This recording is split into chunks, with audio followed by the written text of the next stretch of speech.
तारीखी पस मंज़र रखने वाली सीरीज़ की पहली किस्त में हम आपको खुशामदीद कहते हैं। बारबरोसा सीरीज़ की कहानी कुछ इस तरह से शुरू होती है कि समंदर में गहरी खामोशी छाई हुई थी और जहाज़ पर जो अमला सवार था वो भी बहुत ही परेशान नज़र आ रहा था कि अचानक जहाज़ को एक ज़ोरदार झटका लगता है जिसकी वजह से सभी लड़खड़ा जाते हैं। तो ऐसे में ही उरूज रईस बाहर आ जाते हैं, जिसको देखकर उसके सिपाही नफ़ी में सर हिलाते हैं, जैसे कि वो चाह रहे हों कि जो हुक्म दिया गया है ऐसा नहीं हो पा रहा। अरूज के चेहरे पर एतमाद अब भी कायम रहता है। ऐसे में जहाज़ एक और झटका खाता है। अरूज एक इशारा करता है तो इनमें से एक सिपाही कहता है कि जहाज़ को उठाओ। तब तमाम सिपाही काम में लग जाते हैं। अरूज अपने जहाज़ के कप्तान की तरफ एक बार देखकर अपने सिपाही से कहता है कि जब से हम रवाना हुए हैं जहाज़ का कप्तान एक ख़ास तकलीफ़ में मुब्तला है। तो वो सिपाही कहता है कि मैंने तो 1000 बार कहा है कि हम जानते हैं कि इसका इलाज क्या है, लेकिन वो हमारी बात तो सुनता ही नहीं। तब अरूज अपने दीगर सिपाहियों को बुलाकर ये कहता है, सिपाहियों, मैंने कभी आपसे झूठ नहीं बोला और ना ही कभी ऐसी लड़ाई में भेजा है जिससे मैं खुद डरता हूँ। पानी अगरचे अतली है लेकिन ये ख़तरनाक है, हमें लड़ाई का सामना करना पड़ सकता है। अब मेरी बात गौर से सुनो। लोग 3 तरह के होते हैं, एक वो जो बादशाहों से डरते हैं और दूसरे वो जिनसे बादशाह खुद डरते हैं और तीसरे वो जो सिर्फ़ अल्लाह की ज़ात से ही डरते हैं। आज हमारे रास्ते में या कोई बादशाह आए या फिर कोई डाकू, मैं सबको ही डरा दूंगा। क्या तुम अपने मकसद पर कायम रहोगे? तो जहाज़ पर मौजूद तमाम सिपाही अरूज की तायद करते हैं। तो अरूज जहाज़ की अगली सिमत खड़ा होकर सीटी बजाता है, जिसकी आवाज़ समुद्री टेलों से टकराकर दूर तक जाती है। तो कुछ लम्हे में अरूज के सिपाही एक गीत गाते हैं। तो अरूज उनकी आवाज़ सुनकर कुछ महसूस करके मुस्कराता है और कहता है कि जहाज़ को दाएं जानब घुमाओ। रात का वक्त था और बहरी कज़ाकों का एक जहाज़ समंदर में मौजूद था। चंद लोगों को बांधकर बहरी कज़ाक उनके गिर्द मौजूद थे। ऐसा ज़ाहिर होता था कि इनका जहाज़ लूट कर उनको कैदी बनाया गया है। तभी एक बहरी कज़ाक अपने सिपाहियों से ये कहता है कि उस्मानी सुल्तान का जहाज़ यहाँ से गुजरेगा। मैं नहीं चाहता कि वो हमारी मौजूदगी का कोई भी इशारा पाकर चौकन्ने हो जाएं, तो इसीलिए मुहतात रहो। कैदियों में से एक कैदी ये कहता है कि ये ज़ालिम उस्मानी सुल्तान यानी कि मुसलमानों का जहाज़ लूटेंगे। तो ऐसे में दूसरा ये कहता है कि हमारा जहाज़ लुट गया और हमारी आज़ादी भी गई।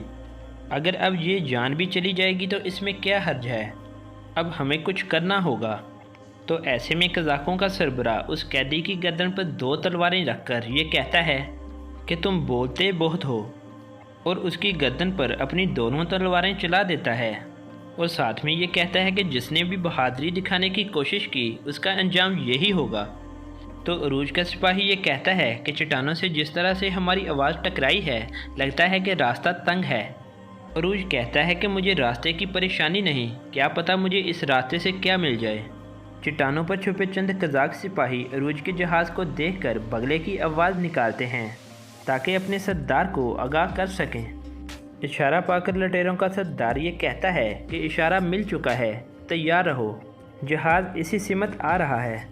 उन्हें देखते ही टोपों से हमला करेंगे, अगर वो रुक गए तो ठीक, वरना तुम जानते हो कि हमने क्या करना है। अरूज बगले की आवाज़ सुनकर अपने सिपाही से ये कहता है, ये किसकी आवाज़ है? तो सिपाही कहता है कि ये बगला है। अरूज कहता है कि अगर ये बगला है तो ये हमारे जहाज़ के इर्द गिर्द क्यों नहीं है? इसे तो खाने की तलाश में यहाँ होना चाहिए।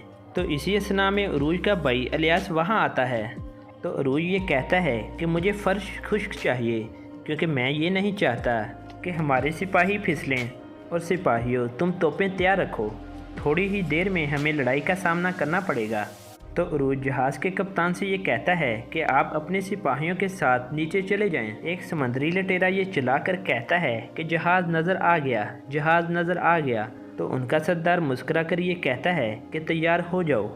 तो अरूज अपने सामने जहाज़ को देखकर ये कहता है कि ये वही हैं जो बगले की आवाज़ निकाल रहे थे, और कहता है कि सिपाहियों तैयार हो जाओ, जब तक मैं ना कहूँ हमला ना करना।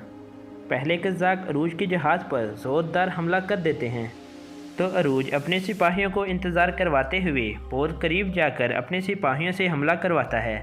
जब दोनों जहाज़ आपस में टकरा जाते हैं तो कज़ाकों के तमाम सिपाही रस्सियों की मदद से अरूज के जहाज़ पर जोक दर जोक आ जाते हैं। एक ज़बरदस्त लड़ाई का आगाज़ हो जाता है। तो ऐसे में समुद्री लुटेरों का सरदार अरूज से ये कहता है कि सुल्तानी तहाइफ को हमारे हवाले करो और अपनी जान बचा लो। और अरूज ये कहता है कि समंदर का सुल्तान मैं हूँ और मेरे होते हुए तुम कुछ भी हासिल नहीं कर सकते। तो समुद्री लुटेरों का सरदार ये कहता है कि अच्छा समुद्री सुल्तान तुम हो तो फिर चलो मौत का मज़ा चखो, सिपाहियों हमला करो। अरूज लड़ते लड़ते अपने भाई इलियास से ये कहता है कि जाओ कप्तान की खबर लो और देखो कि क्या तहाइफ महफूज हैं। कप्तान अपने साथी से ये कहता है कि हम बुरी जगह फंस गए हैं, लगता है कि गद्दारी हुई है। तो साथी मुस्कुराकर ये कहता है कि गद्दारी नहीं तिजारत। कप्तान उसे गलीज और गद्दार कहता है। इससे पहले वो गद्दार कप्तान की जान लेकर तमाम तहाइफ ले उठे कि इलियास पीछे से आ जाता है और उस गद्दार का काम तमाम कर देता है। बाहर लुटेरों की तादाद कम होते होते 2 रह जाती है, तो वो वहाँ से भागकर अपने जहाज़ पर जाते हैं। तो अरूज उनके पीछे पहुंचकर ये कहता है कि मैं गरीबों का खून तुम्हें माफ़ नहीं करूँगा और तुम्हारी लाश समंदर में झंडे की तरह लटकाऊँगा। थोड़ी मज़ाहमत के बाद लुटेरों का सरदार अरूज के हाथों ख़त्म हो जाता है, तो तमाम सिपाही अरूज को देखकर मुस्करा देते हैं। तो ऐसे में अरूज थोड़ा सा मुस्कराता है और समुद्री लुटेरों के सरदार की लाश को उसके जहाज़ पर लटका देता है ताकि दीगर लुटेरे इससे इबरत हासिल करें। मुर्दा लुटेरों को समंदर में फेंकते हुए अरूज और उसके साथियों को एक जिंदा लुटेरा हाथ लग जाता है, जो रहम की इल्तिजा करते हुए कहता है कि मैंने कुछ नहीं किया और ये कहता है कि मुझे छोड़ दो। अरूज ये कहता है कि तुम लाशों में छुपे क्यों बैठे हो। वो लुटेरा डर कर समंदर में छलांग लगा देता है। एक सिपाही बंदूक के ज़रिए उसके पीछे हमला करने लगता है, तो इलियास कहता है कि वो पहले से ही ज़ख्मी है, उसे जाने दो। अरूज ये कहता है कि उसे मेरे भाई इलियास का मशकूर होना चाहिए, जिसकी रहम दिली ने उसे बचा लिया और अब ये समंदर के हवाले है। और अरूज ये कहता है कि बस ये मेरे भाई की रहम दिली कभी हमारे लिए कोई मुसीबत ही खड़ी ना कर दे। साहिल के किनारे एक शख्स बेचैनी से समंदर की तरफ देख रहा था। पास खड़ा एक शख्स ये कहता है कि इसहाक आगा आप किसके मुंतज़िर हैं। तो इसहाक बे ये कहते हैं कि क्या तुम्हें नहीं पता मेरा भाई खिज़र बे आ रहा है, मैं उसी की राह देख रहा हूँ। और इतने में इसहाक बे का छोटा भाई वहाँ पहुँचकर उस शख्स की सरजनिश करता है। तो खिज़र रईस ये कहता है कि क्या तुम एक भाई की आमद पर सवाल करते हो। खिज़र जहाज़ पर खड़ा होकर नीले समंदर को देख रहा था। तो एक शख्स वहाँ आकर ये कहता है कि इस बैग में क्या है, तुमने सारा सफ़र इस बैग को अपने से अलग नहीं किया। तो खिज़र ये कहता है कि इसमें साइंस के इल्म की कुछ किताबें हैं जिसका बोझ मुझे ही उठाना था। और वो शख्स कहता है कि खिज़र तुम्हारी ज़बान में समुद्री लुटेरों से ज़्यादा तेज़ी है और तुम्हारा इल्म तलवार से ज़्यादा ताकत रखता है। जब लड़ाई ख़त्म हो जाती है तो जहाज़ का कप्तान अरूज के पास आ जाता है और अरूज का शुक्रिया अदा करता है। तो अरूज आगे से ये कहता है कि मैंने तुम्हारी हिफाजत के बदले पैसे लिए थे, लिहाजा वो पैसे हलाल करने के लिए अगर मुझे मौत के सामने भी खड़ा होना पड़ता तो मैं हो जाता। अब आपको शुक्रिया अदा करने की ज़रूरत नहीं। क्या आप दुकानदार से कोई चीज़ खरीद कर उसका शुक्रिया अदा करते हैं। कप्तान मासूमियत में ये कहता है कि हाँ मैं उसका भी शुक्रिया अदा करता हूँ। तो अरूज हंसकर भी ये बोलता है कि आप मुझे पसंद आए। अरूज नीचे जाकर अपने सिपाही से ये कहता है कि क्या तुमने सारा माल सभी में तकसीम कर दिया।